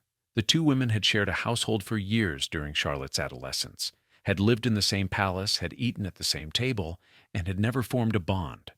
Marie Henriette had spent her final years estranged from her husband, living separately, finding what comfort she could in her horses and her solitude. When she died, Charlotte had already been confined for 35 years. The news would have meant nothing to her. It was not delivered. Philippe, Charlotte's younger brother, died in 1905. He had been Count of Flanders, a military officer, a man who had lived a relatively quiet life in the shadow of his more ambitious older brother. He had visited Charlotte occasionally in the early years of her confinement, then stopped. By the time of his death, he had not seen her in over a decade. His funeral was attended by family, by military colleagues, by minor nobility. Charlotte's name was not mentioned in the eulogies. She was not listed among the mourners. She existed in a category beyond family, neither dead nor fully alive, occupying a space where normal social obligations did not apply. The attendants who had cared for Charlotte in her first years at Bouchoux were dying as well. Women who had been in their 20s and 30s when they began working at the chateau were now in their 60s and 70s, retiring or succumbing to age and illness. A few of them had kept private journals recording their experiences, their observations of Charlotte's condition, their frustrations with the limitations of care they could provide. These journals were not published. Most were destroyed by family members who considered them inappropriate, who worried that private observations about royal matters could cause embarrassment. The knowledge these women had accumulated, the details they had witnessed, disappeared with them. Manuela del Barrio, the lady-in-waiting who had written Charlotte letters for years after leaving Mexico, died in 1893. She had continued hoping for a response long after it was clear none would come. She had preserved Charlotte's belongings from Mexico, dresses, jewelry, letters, small personal items that Charlotte had left behind during her desperate voyage to Europe. After Manuela's death, these items were sold by her family, scattered to collectors and museums, separated from any context that might have explained their significance. A dress Charlotte had worn at a state dinner in Mexico City ended up in a private collection in Paris. A letter she had written to Maximilian was purchased by an Austrian archive. The objects existed, but the woman who had owned them was forgotten. In Austria, Maximilian's family continued without reference to Charlotte. Franz Joseph ruled until 1916, dying in the middle of the First World War, his empire already collapsing. He had outlived most of his family, his wife assassinated, his son dead by suicide, his brother executed in Mexico. Charlotte's name appeared in no official correspondence during the final decades of his reign. She was not invited to imperial events, not mentioned in family genealogies distributed to historians, not acknowledged as the widow of an archduke. The Austrian imperial house had erased her as thoroughly as if the marriage had never occurred. The Mexican conservatives who had supported the empire, the men who had invited Maximilian to rule, had nearly all died by the 1920s.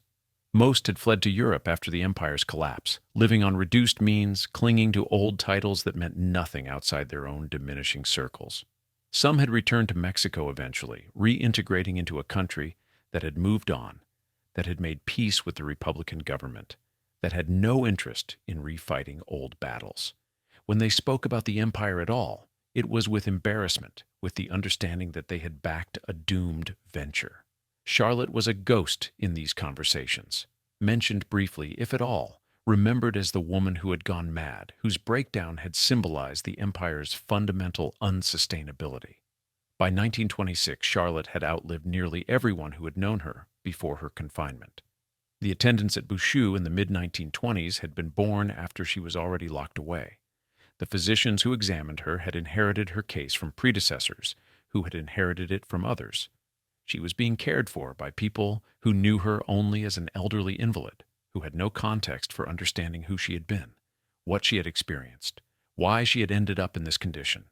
To them, she was simply an old woman who required constant care, who had always required constant care, who would continue requiring it until she died.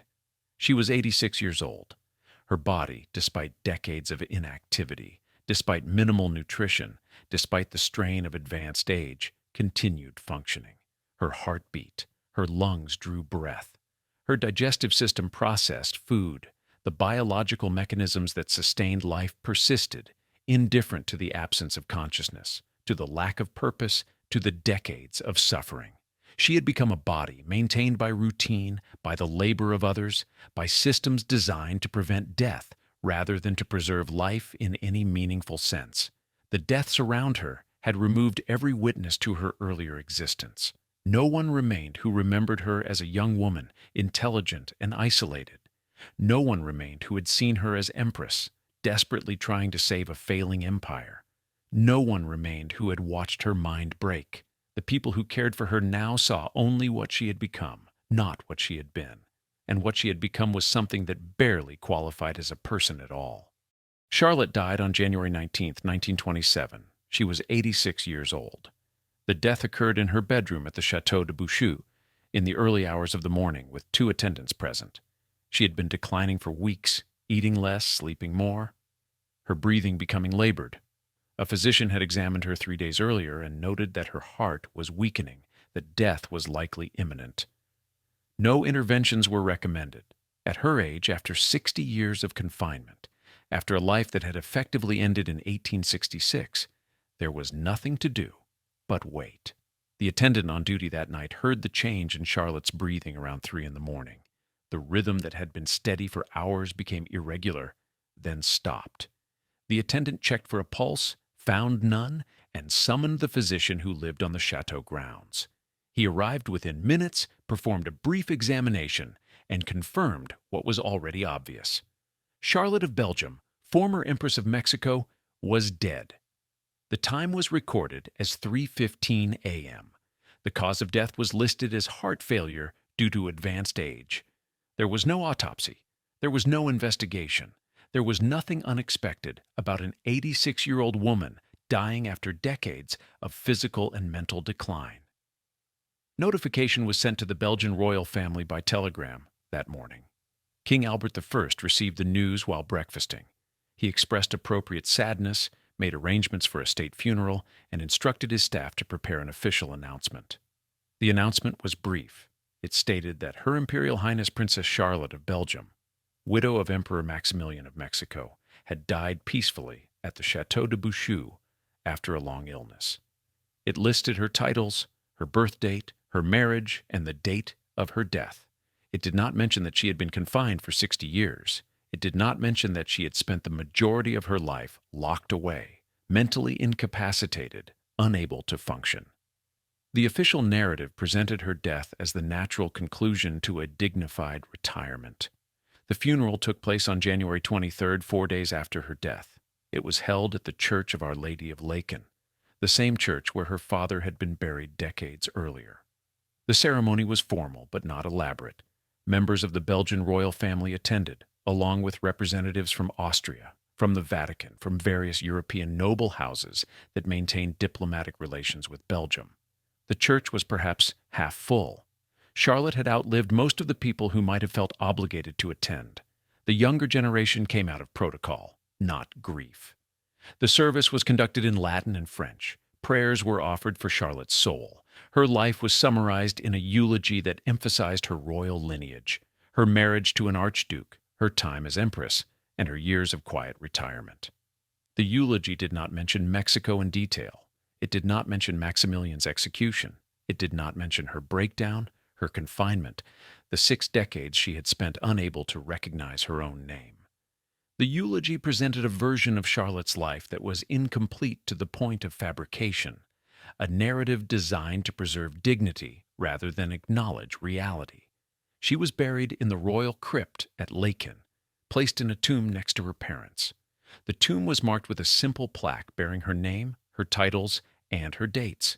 There was no mention of Mexico. There was no reference to her reign as empress. Visitors to the crypt who did not already know her history would have seen only another minor royal, someone who had been born into privilege and died in old age, unremarkable except for the longevity. Her estate was settled according to the will that had been drafted without her input in 1925. The bulk of her wealth went to the Belgian crown, absorbed into the royal treasury, used for purposes she had not chosen and would never have known about. Smaller amounts were distributed to charities, orphanages, hospitals, religious institutions that benefited from her death without having benefited from her life. A few personal items were distributed to family members who had not visited her in decades. Most of her belongings were catalogued and stored in royal archives, crated and labeled, and placed in rooms where they would remain for decades, untouched and unexamined.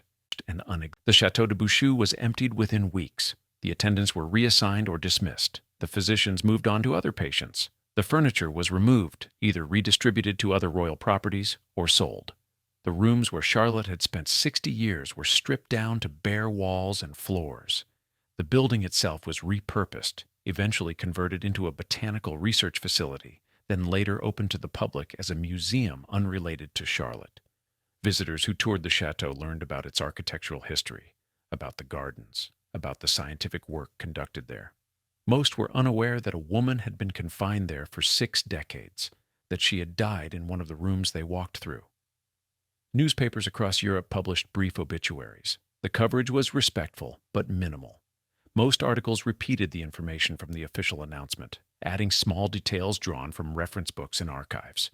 A few mentioned that Charlotte had been known for her intelligence and her tragic fate. None investigated the conditions of her confinement. None asked why she had been locked away for 60 years, why she had been hidden, why her existence had been treated as a state secret. The obituaries framed her death as the end of a sad but distant story, a historical curiosity from a vanished era. In Mexico, her death was noted in a few newspapers, mostly in brief notices that identified her as the widow of Maximilian, the emperor who had been executed 60 years earlier. There was no mourning. There was no reassessment of her role in Mexican history. She had been a foreigner who had supported an illegitimate regime, and her death changed nothing about how that period was remembered. Mexico had long since moved on. Charlotte left no letters that revealed her thoughts during the years of confinement. She left no diary from the period after her breakdown. The journals she had kept as a young woman before Mexico had been lost or destroyed. Her voice, her perspective, her experience of 6 decades spent locked away. None of it was preserved. What remained were medical records, administrative documents, financial statements, and official correspondence, all of which described her from the outside, none of which captured anything about who she had been or what she had endured. The palaces she had lived in remained: Laeken, where she had been raised; the Hofburg in Vienna, where she had lived as an archduchess; the National Palace in Mexico City, where she had reigned briefly as empress; Bouchoux, where she had been imprisoned. The buildings stood, maintained and preserved, open to tourists and historians, their walls indifferent to the suffering they had contained. People walked through rooms where Charlotte had waited, had hoped, had broken, had existed in silence for decades, and they knew nothing of what had happened there. Her wealth had ensured her confinement. Her titles had made her valuable enough to preserve, but not valuable enough to liberate. Her family had maintained her in comfort while denying her agency. Her physicians had treated her body while ignoring her mind. Her attendants had cared for her without knowing her. And when she finally died, after 86 years of life and 60 years of imprisonment, she left behind nothing but documents, property, and silence. Charlotte of Belgium was born into wealth that promised everything. She received the education, the training. The preparation meant to shape her into someone significant. She married an archduke. She became an empress. She wore crowns and signed decrees and believed, for a brief time, that her life had purpose. Then the empire collapsed. Her husband was executed, and her mind broke under the weight of what she could not prevent or understand. She spent the next 60 years locked away, maintained in comfort, cared for by strangers, existing in a state that was neither death nor life. The wealth remained throughout. It paid for her confinement, funded the attendants who dressed her and fed her, maintained the chateau where she sat by windows, looking at gardens she could not walk through. It accumulated in accounts she could not access, grew larger each year, and accomplished nothing except ensuring that her body continued functioning long after her consciousness had disappeared. Money bought her imprisonment and called it care. Her family visited rarely, then stopped visiting at all. The world forgot her. Mexico moved on. Europe moved on. The palaces where she had lived were repurposed, open to tourists, filled with people who walked through rooms where she had suffered without knowing she had been there. The photographs that survived showed a young woman with intelligent eyes standing beside a husband in a uniform, both of them looking toward a future that would destroy them in different ways.